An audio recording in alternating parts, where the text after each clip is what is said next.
কাশিদাসী মহাভারত আদি পর্ব ১৩০। অর্জুন সহ সুভদ্রার বিবাহে বলরামের অসম্মতি। প্রভাতে উঠিয়া সবে করি স্নান দান, একত্র বসিল সব যাদব প্রধান। উগ্রসেন বসুদেব সাত্তকী উদ্ধব, অক্রূর সারণ বদ মুসলি মাধব। প্রসঙ্গ করেন তবে দেবনারায়ণ, সুভদ্রা দেখিয়া মমস্থির নহে মন। বিবাহের যোগ্যা যে অবিবাহিতা থাকে, আস্পৃশ্য তাহার অন্য জল বলে লোকে। অনুরা কুমারী যদি হয় ঋতুমতী, উভয়তো সপ্তকুল হয় অধোগতি। কুলেতে কলঙ্ক হয় সংসারেতে লাজ, এ কারণে কন্যা দিতে নাহি করিবে ব্যজ। সপ্তম বৎসরে কন্যা দিলে ফল পায়, অতঃপর ইহাতে বিলম্ব না জুয়ায়। ভদ্রার সম্বন্ধ যজ্ঞ না দেখি যে আর, মোর চিত্তে লয় এক কুন্তির কুমার। রূপে গুণে কুলেশিলে বলে বলবান, পার্থযজ্ঞ হয় করিয়াছি অনুমান।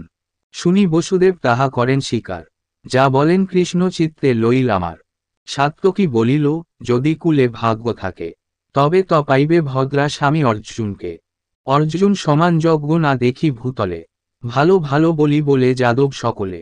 এতেক সবার বাক্য শুনি হলধর, রক্তচক্ষু করি ক্রোধে করেন উত্তর। কেন চিন্তা কর সবে সুভদ্রা কারণে, তার হেতু বর আমি চিন্তিয়াছি মনে।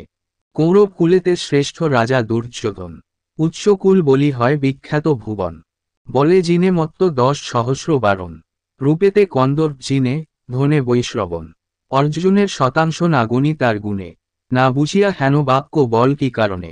দূত পাঠাইয়া দেহ হস্তিনা নগর, দুর্যোধনে তথা গিয়া আনুক সত্তর। শুভদিন করহ করিতে শুভ কার্য, রাজগণ আনাই যত আছে রাজ্য।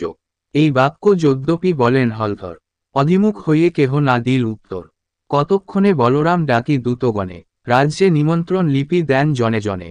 দুর্যোধনে লিখেন সকল সমাচার, সুসজ্জা হইয়া বিভা যে তোমার।